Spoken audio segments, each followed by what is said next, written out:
Working hard is the cost of entry to anything. You know 0 people that are successful that don't work their face off. You know 0 people.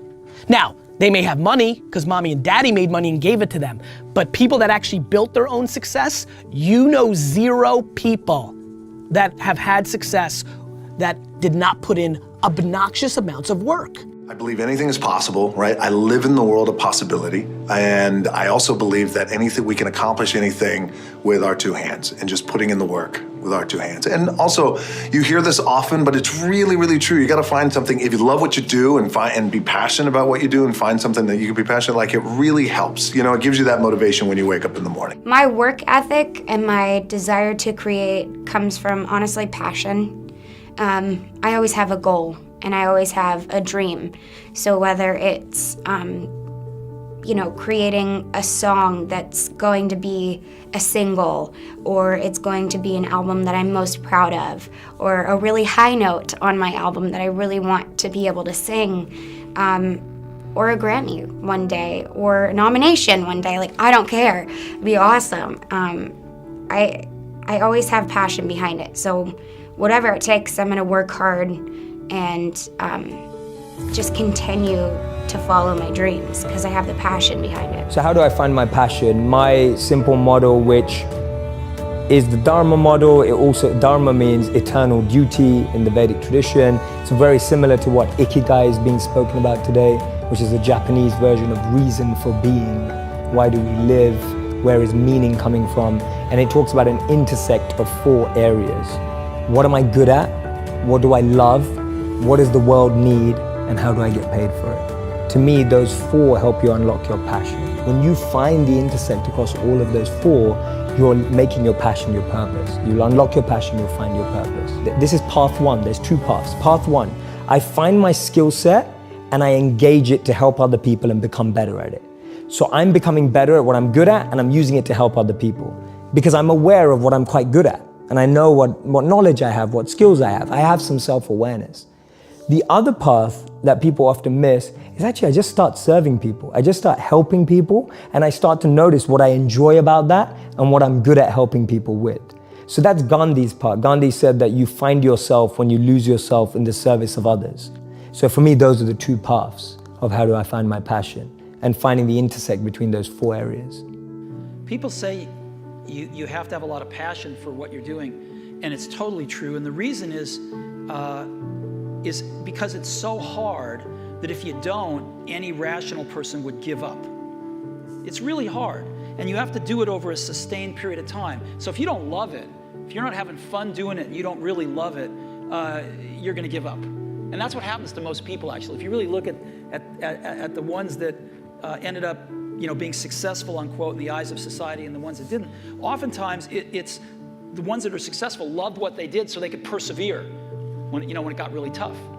And the ones that didn't love it quit because they're sane, right? Who would want to put up with this stuff if you don't love it? So it's a lot of hard work and it's a lot of worrying constantly. And if you don't love it, you're gonna fail. So you gotta love it, you gotta have passion. My 3 E's are element, environment, and energy. Everyone has an element that they thrive in. If you take someone out of their element, they won't be the same. A modern day example would be Michael Jordan. He was incredible at basketball. You took him out of basketball, put him into baseball, no one remembers his career. We're talking about one of the best athletes of all time. Your environment is the environment around you. You can take a fish out of water and give it a beautiful mansion and a Bentley and all the money in the world, but it will die. And that's what we are, like our environment. Everyone needs an environment which they thrive, which we have to craft. Your boss, if you're at work, is never gonna ask you, hey, what environment do you succeed in, right? Like, that never happens. So we have to create an environment where we thrive. And then finally, it's energy. Some of us love high energy environments, high pressure.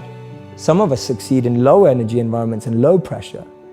Figuring out your energy and the frequency on which you operate best will help you thrive as well. So for me, those are the 3 E's to really create a thriving environment. Know your element, know your environment, and know your energy.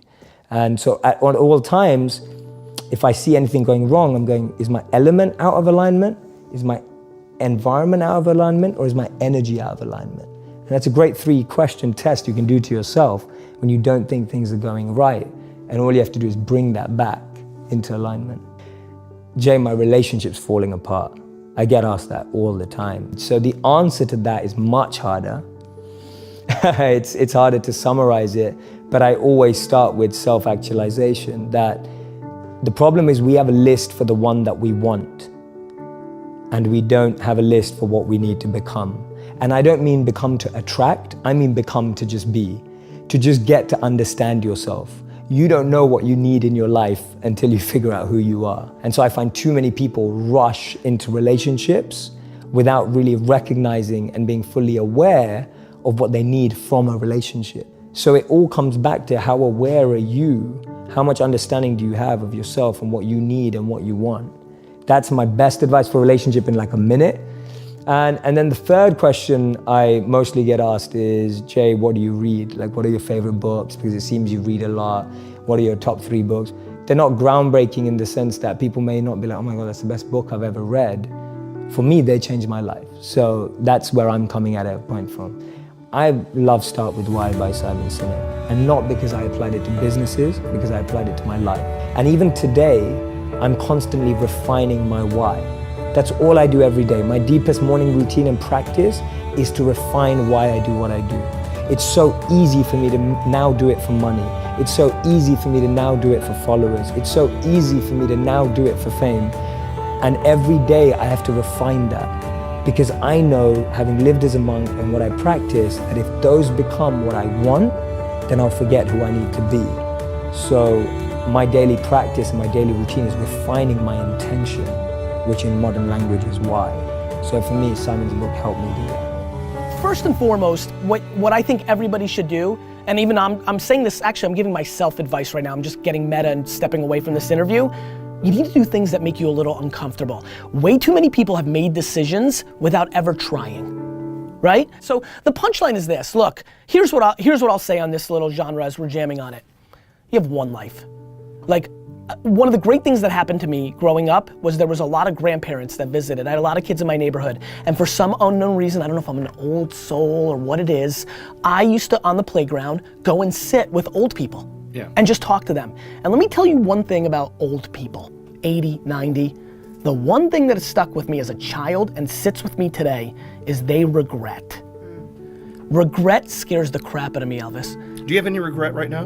No, but I also am 40, so I feel like I can get a lot of things done. I feel like a lot of things are still in front of me, but when you get to 80 and 90 and you can't do everything, and you know that you don't have as much time, the one thing I see in so many of their eyes is, I wish I. There's only one you, okay? Because there's no one like you. And I don't mean the superfluous, superficial parts. I'm talking about the core of you, who you are inside, your values, your beliefs, your flaws. And once you understand who really that person is, you would have taken the first step in finding your unique self. And that is the best version of you. Who am I really? Most often, we don't allow ourselves the ability to dream beyond our imagination. We don't allow ourselves to think about the future because we are afraid of change. We are afraid to move away from what is familiar. Either that, or sometimes, we are too rigid to let our dreams evolve. Loosen up, shake it off a little bit. Change is the only constant thing in life, and you are never too old or never too experienced to learn something new. Believe that you have everything already as your Brahmastra in your will to be able to be and achieve your dreams. Be fearless. I know I wanted to become an aeronautical engineer.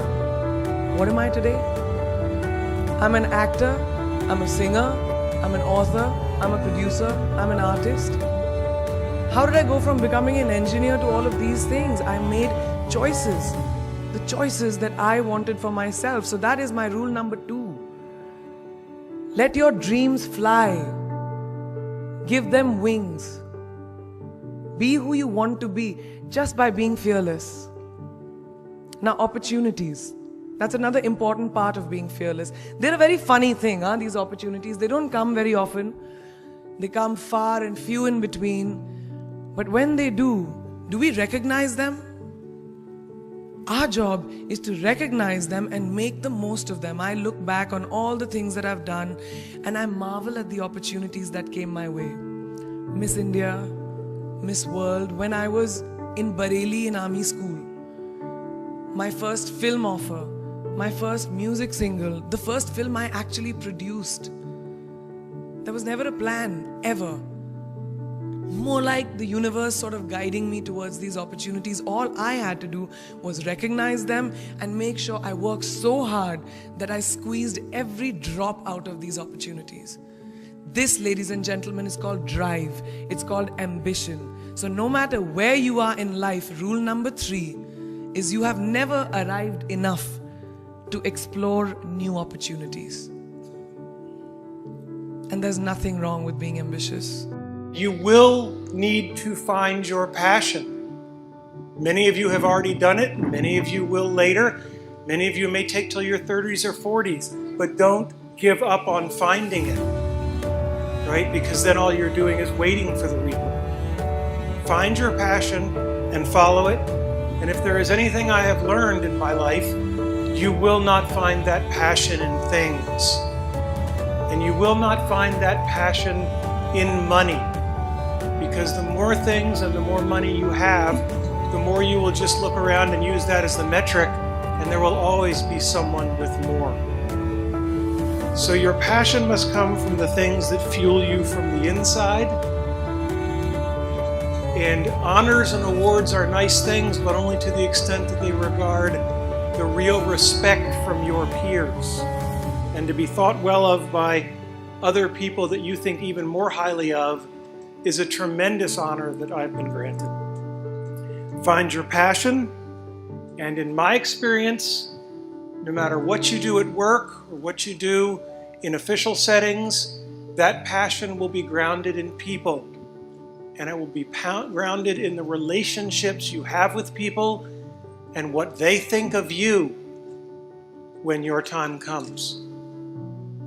And if you can gain the respect of those around you and the passion and true love, and I've said this before, but I waited till 39 to get married because I had to wait that long to find someone where her happiness was more important than mine. And if nothing else, I hope that all of you can find that kind of passion and that kind of love in your life.